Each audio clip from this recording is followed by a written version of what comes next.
Well, welcome into Instant Reaction in Indianapolis Colts podcast, wrapping up the 2025-26 season, talking about the Colts' loss to the Houston Texans in the season finale, bringing the Colts season to an end, finishing 8-9. I am Casey Vallier, joined as always by Colts Ring of Honor wide receiver Bill Brooks.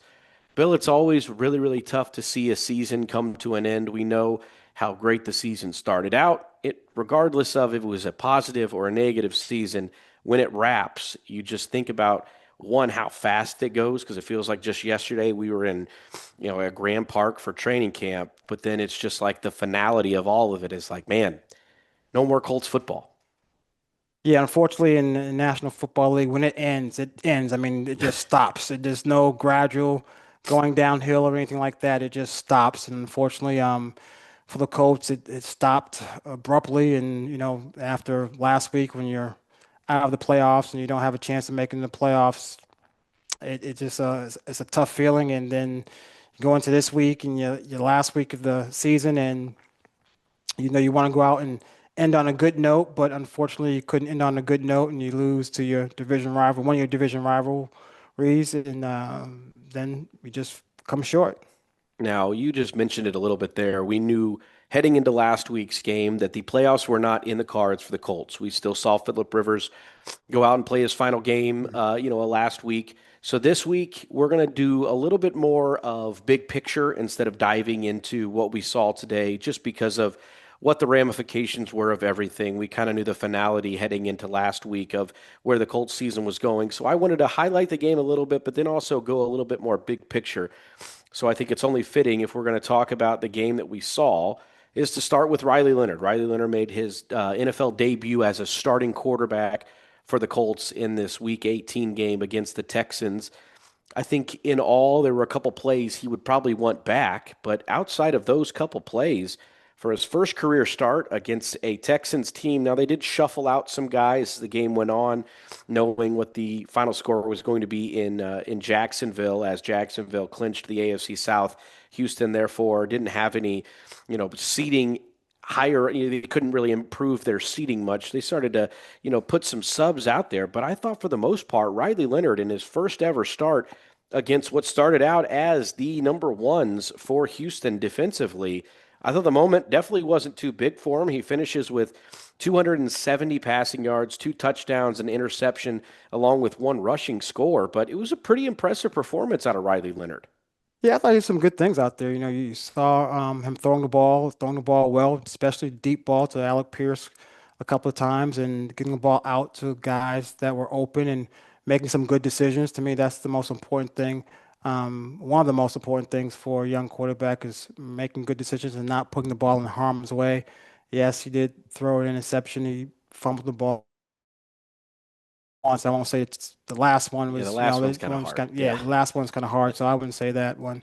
But I thought he did some good things, and it's good to see a young man get an opportunity to play and have an opportunity to go through the whole week knowing that he was going to play and start and get some comfort with the game plan and knowing what's going to happen during the game and then also during that week for him having Daniel Jones and Philip Rivers to kind of give him some pointers or some little tricks and things to look out for when you got to play a team like the Houston Texans that has one of the best defenses in the National Football League. So I thought he handled himself very well out there. He did a nice job throwing the ball. It didn't look too big for him, and that's one of the things you look for. So outside of the turnovers, I thought he did a nice job just getting the ball out and kind of having a good feel for the game plan. Absolutely. Now, Bill, one of the things that I thought was so beneficial for Riley Leonard and for this coaching staff and the front office staff that had to kind of evaluate this game for him is because it's a little hypothetical. We don't know what the Colts are going to do as far as the quarterback position moving forward. Daniel Jones is set to be a free agent. He's coming off an Achilles injury, so we'll see where he is from a health standpoint. But if the Colts bring back Daniel Jones, we know where he is coming off an Achilles. Anthony Richardson still dealing with the eye injury. So for Riley Leonard, and this staff and everybody, it was a great evaluation for him because if there is that chance that as we head into the 2026 season and Riley Leonard is forced, to maybe start a game or two here or there, you have some good tape. You've seen some things where he's, you know he can tell you, hey, you know what? When I'm looking back at the film, this worked better for me and this didn't. All of that stuff is very, very beneficial, especially for a guy, he's a late round draft pick.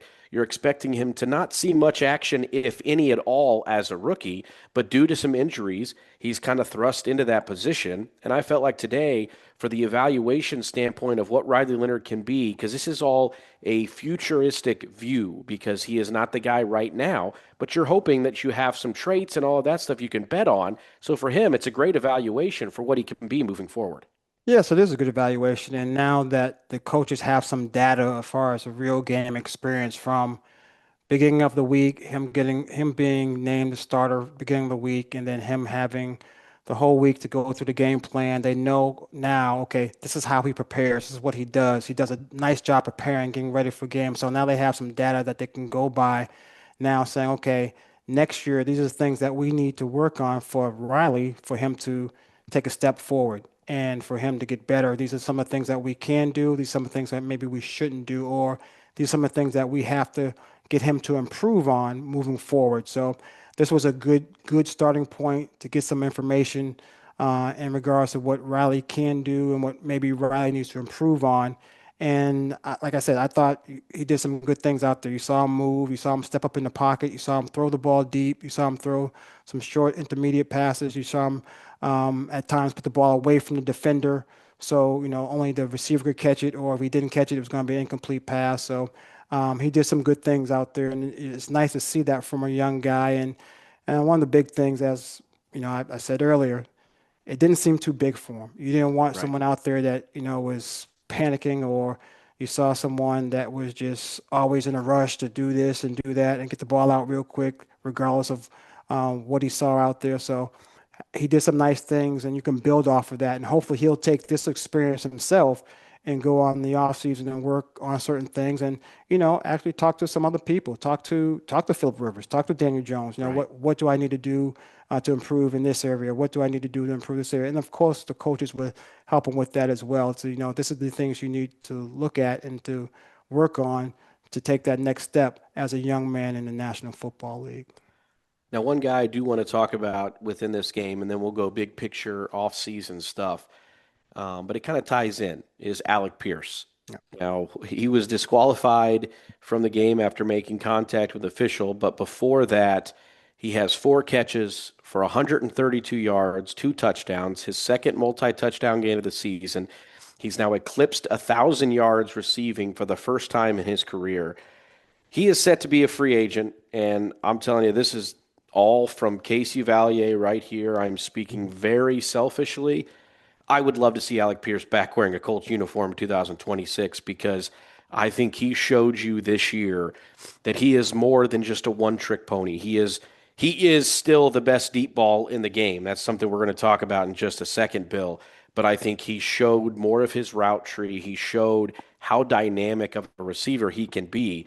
And selfishly, I want him back wearing a Colts uniform. I know that price tag, as everybody says, it kept going up as he continued to blossom this season. But Alec Pierce turned into arguably one of the best weapons this Colts offense has had. And it was real fitting to see him today go out and get over 1,000 yards for the first time in his career. Yeah, it was nice to see. It's nice to see a young man that continues to work at his craft. From the first time he got here as a rookie, has some issues out there. When I say issues, I mean, he had an up and down year as far as a rookie, and then he had to go through his bumps as far as a rookie, and then come back, he got a little bit better, and each year he got better, and he started working on more than just being that deep threat, jumping up and high pointing the ball and jumping people.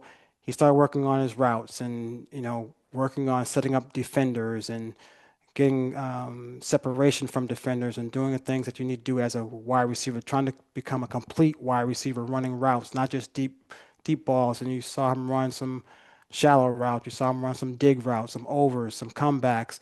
And the first touchdown, you saw him it was a double move, go out, up, and kind of stutter step and go past the corner there. So he did some nice things, and that's what you want to see from a young guy. You want to see a young guy develop, and I think give a lot of credit to Reggie and Brian Yeah. and Bratton and Alec for working and doing all those things to develop.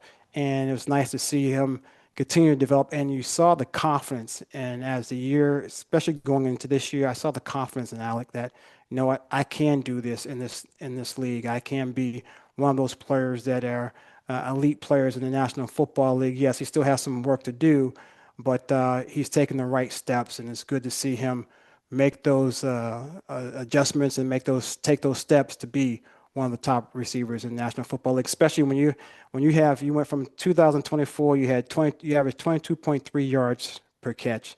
Now you have in 2025 21.3 yards per catch. That's not easy to do Yeah. back-to-back years to average over 20 yards per catch. So for him to do that, that says a lot about how much work he's put in and how much the work has paid off for him. So I'm happy for the young man.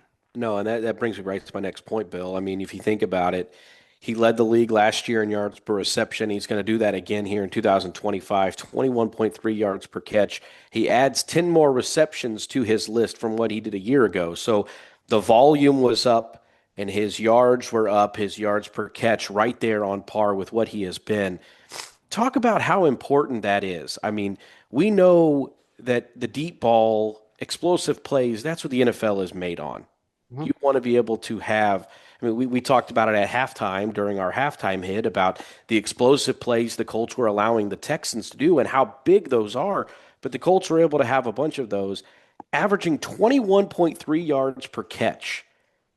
That is just, I mean, those are astronomically high numbers. And what that does to opposing defenses, that is, to take a phrase out of Rick Venturi's book, that makes you become an ambient player. And that is what Alec Pierce has done because the deep ball game, clearly, he is still the best in the league to do it. Yeah, I mean, you think about that. When you average 21.3 yards per catch, that's two first downs. You're getting two first downs per reception, and that's huge when, especially now with this dynamic kickoff and you get the ball at the 35-yard line. I mean, you're right now, you do that, you get two first downs, you're Definitely at right. what? You're at 35 to 45, then you go to You're the in other field goal range. 45. Yeah, yeah, you get Right. close to field goal range. So, I mean, that is huge. And when you can get some big explosive plays like that, it changes the momentum. It changes the momentum of the game. It changes the momentum of what you're doing offensively.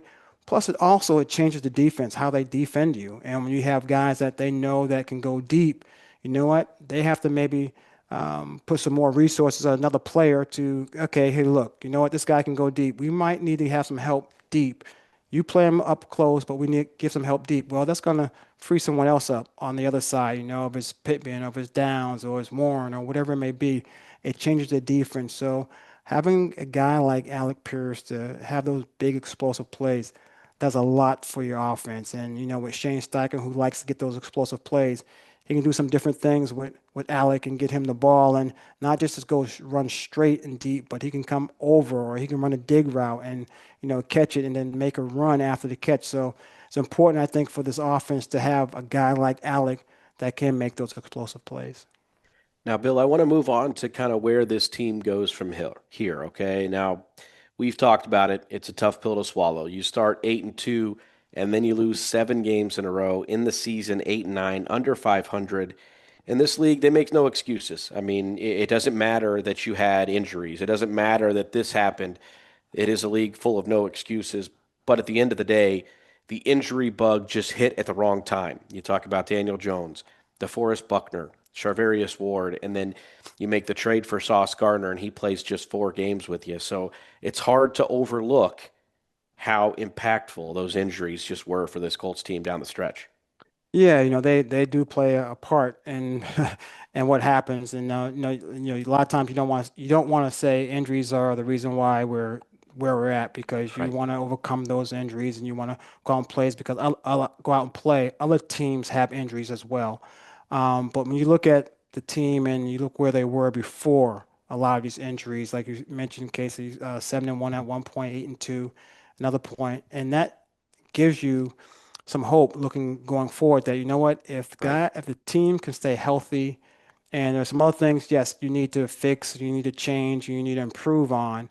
But if we can improve on those areas and we have guys that can make plays, there are a group of guys here that can get us to where we want to go to reach our goals. We have a good group of guys, and they're talented, and they can get the team to where they want to go. So that should give you fans, and it should give people some hope that the players are here. Now, you're going to have to add some pieces here and there and do some things, and hopefully guys that were banged up and injured can come back and be ready to go, and just want to go and be healthy again, and hopefully they can stay healthy throughout the season along with the other players. So it gives you hope that you know what, the guys that they had here, you saw what they could do when early in the year when 7-1 and 8-2, and put up some good numbers, especially offensively. Put up a lot of big numbers offensively, and they can do those same things if the guys stay healthy and they come back and they work and get at it, and they're going to have to work at it to get back there, but they're capable of doing it. No, and I'm glad you bring that up because that's one thing we listen. We know what the fans are talking Yeah. about. We know what's going on out there, and that's one thing that I always kind of not necessarily I want to talk everybody off the ledge. I know that's Hmm. extreme, but that's exactly right what you just said because we know Daniel Jones is going to be working off an Achilles injury if he is a quarterback that the Colts decide to bring back. And yes, Charvarius Ward, DeForest Buckner ending the season on injured reserve is not something you wanted to see. But No. you make the trade for Sauce Gardner. Yeah, it's two first round picks, but you're still expecting Sauce Gardner to be an elite shutdown corner, and there's no reason to believe that he is not going to be. He played in just 4 games, had that calf injury, but ultimately, when he was out there on the field, you saw the impact. So if you think about what this team is going to be moving forward, yes, having no first round picks is going to be tough, but I think part of it you got to look at is the team was there. Yep. This was a team that, you know, they went toe to toe with the Rams. They beat the Broncos. They beat the Chargers. They essentially go toe to toe with the Houston Texans in the first week. All of those teams are going to be competing for Super Bowls here when we watch over the next month. So you got to tread a little bit more lightly. That's one of the things that I want to say. Like, there is still a lot of hope, and there's still a lot of really talented people on this Colts roster. Yes. It's not going to be the same. We know this. It's not going to be the same team. Free agents is going to happen. Guys are going to go elsewhere. There's going to be new guys coming in. But that is one thing that I do want to kind of reiterate is the guys that are here, this team, they did start 7-1, 8-2. So the talent level, I don't think at all that just because this and this happened, oh, well, they're no good anymore. That is one thing I just want to reiterate. Like, everybody out there, look at things with an open mind because this team that you were battling for, you were fighting for, they were right there atop the AFC with everything in front of them. Now, whether it was injuries that played a factor or some other things, all those things did lead to ultimately where we are. But I think the pieces are still in play. There is still a lot of talent on this roster. Yeah, there is talent on this roster, and as you said, that the roster is going to change. It changes every year. I don't care which team you are, whoever the Super Bowl team is this year, the roster is Right. going to change somewhat the following year. So, but you just have to make the adjustments, and you have to hopefully, adapt and that. But for the most part, I don't think that this team is going to change a lot where there's going to be a drastic change where you should feel like, oh no, we're not going to be able to do certain things. We're not going to be able to play at a certain level. I think with the guys coming back, I think with the guys that have um, coming back and the guys that's going to be here, I think you should feel good knowing that, hey, in the 2025 season, this team played well. This team was 7-1, 8-2. Those guys went out there and played, and you saw how well they played and how well they get off to a good start during the season. And you know what? You should be able to do the same thing next year.